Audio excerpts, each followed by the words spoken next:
A very good morning to everyone. Welcome to Global Online. And here we are back with our NTA UGC NET preparation for 2023 examination, that is paper 1. And as you all are aware that we are doing a question MCQ series that for various units. So today the unit is teaching aptitude. We are going to complete teaching aptitude this entire week. At the same time, these questions will be based on the topics which are repeated in every cycle of UGC NET. Before we go ahead, let's understand what does UGC NET, that is Global Online for UGC NET has brought up for you students. So we have brought up a crash course which is specially for paper 1 for June 2023 batch. Now with the demand of all the students, we have set an offer limit to join the class, which is till 31st of May, that is today. So you have an offer till today in order to register for this crash course, which will be consisting of daily live lectures which are in Hindi and English. Hindi lectures are scheduled at 5 p.m. You have full syllabus notes in PDF format, 60 plus mock test and 2000 plus MCQs. All this is available at a cost of 999, and to get this facility, you know that it is a last day today. So whatever it is, you have to ensure that if you want to get enrolled, you can take the use of this opportunity of rupees 999 as a fee, which is valid till today, that is 31st of May. You can also download the Global Online app with the help of Google Play Store. This is how the interface of the app will look like, which consists of various subjects with respect to the crash course.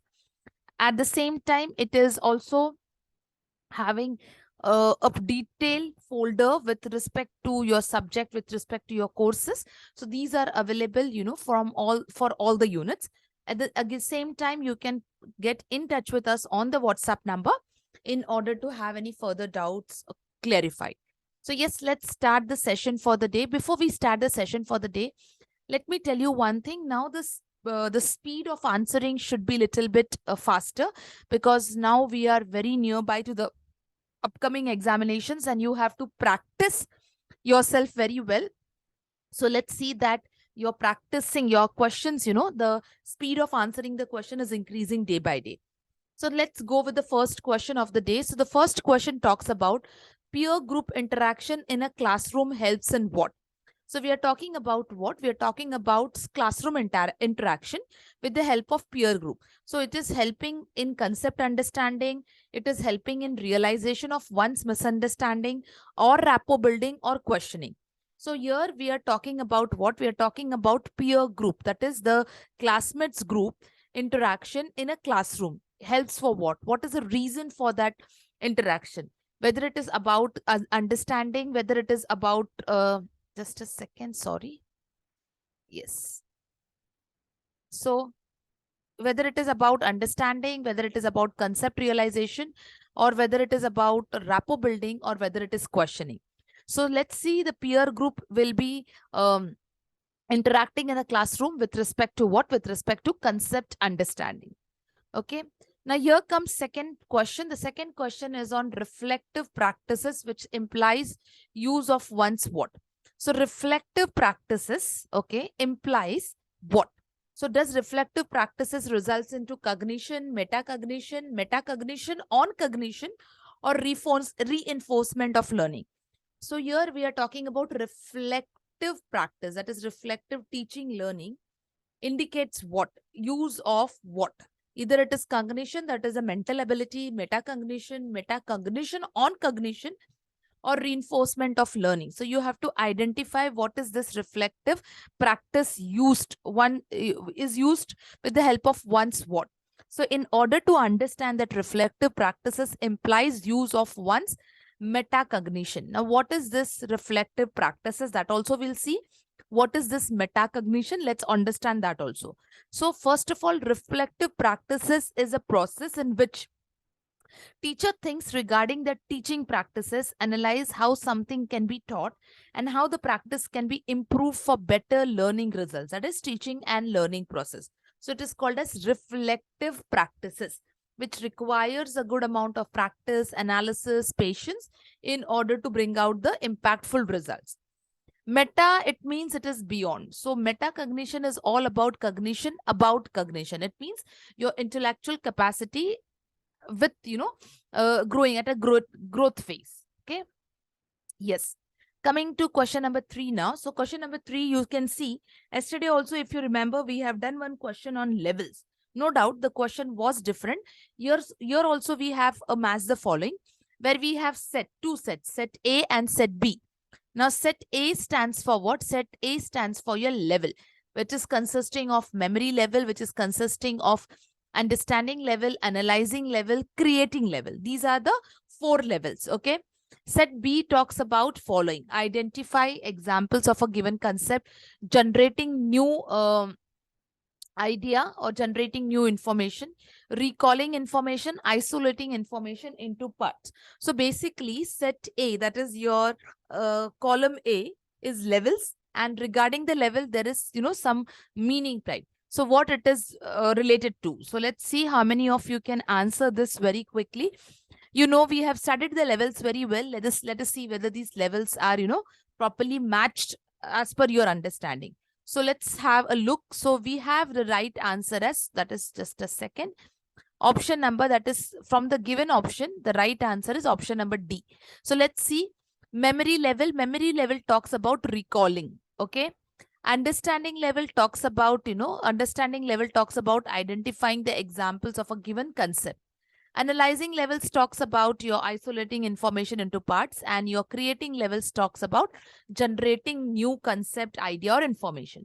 So in that sense, for question number 3, the right answer is option number D. Okay. Now, we have question 4 on the screen. So question 4 is a lengthy question. So first, let's read the question and understand. From the given list below, identify the instructional events which form a part of a structure of a lesson plan. So let's see, let's understand that they have given us some instructional events which form the part of the instructions of a lesson plan. So what consists, instructions of a lesson plan? Gaining attention of the students, prior knowledge of the students, informing the learner of the objectives, stimulating or recalling prerequisite learning, checking the availability of reading material, or eliciting the desired responses. So we are talking about what? We are talking about following the instruction events which are given, which forms a structure of a lesson plan. So you have to identify those options which forms the structure of a lesson plan. So let's see how many of you can answer this. Okay. So we are talking about what? We are talking about lesson plan. So yes, gaining attention of the students, very true. Prior knowledge of the students is not considered as an, a form of a lesson plan, because the teacher has to, it's of no use as until and unless teacher interacts with the student. Informing the learner about objectives, yes, this is a part of your lesson plan. Stimulating prerequisite learning, very true. Checking the availability of reading material, though no, this does not get included in the your lesson plan. And eliciting the desired responses, it means the expected outcomes. Okay, so yes, for question number 4, we have option number B as to be right. Coming to question number 5. Now in question number 5, if you remember, yesterday also when we did MCQs for yesterday's class, there we studied formative on assessments also. There are question types of assessment. Here also we have a question. Let's see what this question is all about. So the question is saying that below are the listed some activities performed by the teacher. Which activities are in the nature of formative evaluation? Now, when we call formative evaluation, it is basically continuous ongoing evaluation. So which of the activities are performed? So whether it is, giving a mastery test, conducting a quiz session, evaluating students in grading system, providing feedback while teaching, encouraging students, reflecting more. So basically, what it is talking about, it is talking about your activities which are performed as a nature of formative evaluation. Formative evaluation is a continuous ongoing evaluation with respect to what? With respect to your feedback. So which activities will be performed if it is a nature of formative evaluation from the given list? Okay, let's see. Now I've given you the hints already. Let's see how many of you are able to answer it. Yes, that is option number 3. It means that quiz session, yes, quiz session we take for formative. Mastery test does not include formative evaluation. Okay. Then we have evaluating students in grading system. No, this is not the option for your formative evaluation. Providing feedback, yes, and encouraging students reflect more, very true. So these 3 things are a part of what? You are part of your formative evaluation. Okay. Now, coming to question number 6, everyone. Question number 6 is about a teacher gives lots of positive and negative examples to support his or her presentation in the classroom. So this level of teaching is called as what? See, now this is the second question on level of teaching. We had already had a lot of questions on teaching level. So this topic is very, very important. You have to understand the memory level. You have to understand the understanding level, reflective level, or autonomous development level. So these 3 levels you have to understand. So we are talking about a teacher gives lot of positive and negative examples to support his or her presentations in the room. So this can be related to what? Which level of teaching? So let's see. So yes, it is related to understanding level. So teacher give examples. No, it means the concepts are clearly made understood. Fine. Now, coming to question number 7. Question number 7 is, below are the listed some learners' characteristics. Identify those which are helping in effective teaching. So we are talking about what? We are talking about some learners' characteristics. Identify those which helps in effective teaching. So learners' respect for teacher, his mental ability, his previous experience, his level of interest, his level of interpersonal relationship, or learners' view about the society. So basically, what is, identified as the steps of effective teaching. So let's see what comes under effective teaching. So yes, in effective teaching, learners' mental ability, very true. Respect of for teacher is not, effective teaching. Okay, it's a requirement, but not a part of effective teaching. Previous experience, yes. Interest in study, yes. And then we have your view about the society, okay, and not the interpersonal relationship. Effective teaching does not considers interpersonal relationship. Okay. Coming to question number 8 now, everyone. They have given us the list, okay. We have to identify those teaching methods which have a great scope for dialogic discourses, okay. Now here, these are the methods which they have given. So this question is basically teaching methods. On teaching methods also you get the questions, okay. So let's see what exactly the question has asked us to do. They have asked us to find they have asked us to understand, the meaning, or sorry, the sentences or the methods which talks about dialogic discourse in teaching. So if you do not know what is this dialogical discourses, it's something which involves the ongoing continuous talk between the teacher and the student, not just teacher presentations. It's two-way communication, you can say. Okay. So which of them? Either learner with audio visual aids, team teaching, tutorials, problem solving, chalk and talk method, or group discussion. So which comes under the dialogic discourses? So yes, coming to the options, the dialogic discourses comes as option number C, D, and E. That is tutorials, yes, which is two-way. Then we have problem solving methods, again, which is two-way. And then we have group discussions, that is again two-way. So these are the options which are, which comes under the dialogic discourses. Okay. Coming to question number 9, if now this question I have brought purposely, if you remember, day before yesterday we have got a question on maximum test. Today we have got yesterday we got a question on aptitude, various personality test, assertion and reasoning, and today we have a basic question again on performance test. So which of the following is an example of maximum performance test? Maximum performance test. Whether it is personality test, whether it is projective test, whether it is aptitude test, and whether it is interest and aptitude skills. Okay. Let's see how, the answer comes. How many of you are able to answer this very well? What it is asking, which of the following is an example of maximum performance test? Okay, so let's see. So maximum performance test, let's see the answer. It's aptitude test. Okay. Now let's go with maximum performance test. It helps us to understand what a person can do with the efforts, its efforts and with the objective of, possible level of performance. So maximum performance per items present both problems that have to be solved by the test takers. That is in the form of achievement test, in the form of aptitude test, in the form of intelligence test. Okay. So these tests are included, which achievement, that is what the students, it helps to measure the students what has learned. Aptitude, it helps to talk about your ability of a student, and intelligence is your personal ability to cope up with the environment. Fine. Yes. So right answer is maximum test performance. The example is aptitude, because we had 3: aptitude, achievement, and intelligence. But here we have aptitude. Is it clear? Now, coming to question number 10. So question number 10 is basically on the performance of a student is compared with another student in which type of testing. So is it criterion reference testing? Is it diagnostic testing? Is it summative testing? Is it non-reference testing? So the performance of a student compared to another student. See, here the performance is compared.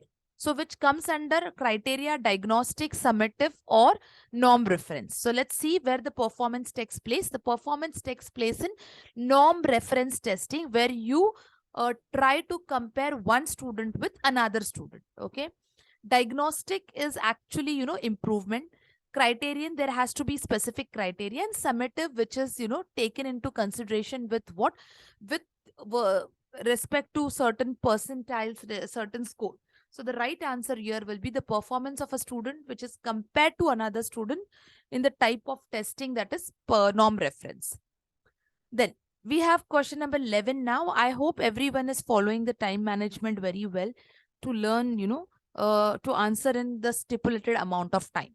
So question number 11 is, which of the following strategies is the list given below will be associated with direct teaching?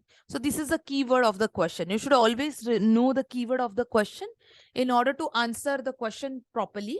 So providing examples and explanation, promoting inquiry, focusing on concepts, giving review and recapitulation, offering practice and feedback, problem raising, and problem solving. So we are asking about what? We are asking about which are associated with direct teaching. So let's see. The one which is associated with direct teaching, that direct teaching indicates what? Your deductive model. So one which is a deductive, okay, it means that you come to your, that is from a general thing, you come to a specific thing, okay. So it is talking about what? Which are associated with direct teaching? Yes. Examples and explanation, providing examples and explanation, giving review and recapitulation, that is, giving review, and it's a part of direct teaching, and offering practices and feedback. These are the methods, or these are the ways through which direct teaching gets into a picture. Now, question number 12. Now, question number 12 is on the topic, content-based and process-based. So from the given list below, identify those questions which are called process rather than, content-based. So you have to identify your process-based questions rather than content. So convergent questions, divergent questions, fact-based questions, concept-based questions, or open or closed questions. So from the list, you have to identify the process rather than content. So convergent, divergent, fact-based, concept-based, open, or closed. So let's see which comes under process. So when we talk about process-based, it talks about divergent thinking, it talks about your concept-based questions, and it talks about your open questions, okay? So these comes under process, and convergent, your fact-based or your closed questions comes under what? It comes under your content-based, okay? Now, question number 13, everyone. Again, a very lengthy question. So from the following list, okay, effective teaching behavior are, you have to identify which are called as the teaching behavior effective or key behavior. So let's see. Direct, audible, and oral delivery, encouraging students to elaborate, warm and nurturing relationship, varying modes of presentation. Then we have preventing misbehavior or organizing what is to come and summarizing what has gone. So from this following options which are given to us, which are considered as the options which are, which are identified as the key behavior, which are known as the key behavior. So yes, here option number 1, that is direct, audible and oral delivery. Option number 4, that is varying mode of presentation. And yes, preventing misbehavior is one which is reflected in effective teaching as the key behaviors. It is known as what? It is known as the key behaviors. Okay. Coming to question number 14, everyone. So question 14 talks about which of the following statement explains the value of inclusive teaching. Now we have done this concept very well, a very old concept, inclusive teaching, wherein all the factors are taken into consideration for teaching, irrespective the differences or anything, everything is considered in a secular mode. So teacher facilitates the learning of gifted students, teacher facilitates the learning of weak students, teachers take support of parents and students to make the learn. Teacher makes the student of different background to learn together in the same class. So here we are talking about which of the following statement explains the concept of inclusive teaching. So let's see which concept comes under inclusive teaching. So yes, inclusive teaching indicate teacher makes the student of different backgrounds to learn together in the same class. So this, inclusive teaching, as I said, it is referring to the pedagogy that serves to the needs of all the students. There is no differentiated with respect to background, with respect to identity, engagement, or subject material. There is no differentiation. So it is referring to what? It is referring to inclusive teaching. So where a teacher does not make any differences in the class, irrespective of any of the students' background or something like that. Okay. Then now, question number 15, to organize discussion method in effective teaching, which of the following conditions should be made? So now, if you want to go for an effective teaching, which condition should be followed? Whether it should be the condition of, topic should be easy, it should be declared in advance, a topic of common interest, availability of, more than one teacher, language facility of participants. So which will be coming as what? Which will be coming as the method of effective teaching? So following list is there. To be topic to be easy, topic to be declared, topic of common interest, availability of more than one teacher, or language facility. So yes, with respect to this, that is the conditions which should be met is topics to be declared in advance. Yes. Topics should be of common interest, and yes, the language facility of participants. So this will definitely, help in making a discussion method effective. Okay, discussion taking place effectively. Now, coming to question number 16, everyone. So question number 16 is basically what among the following best describes emotional intelligence?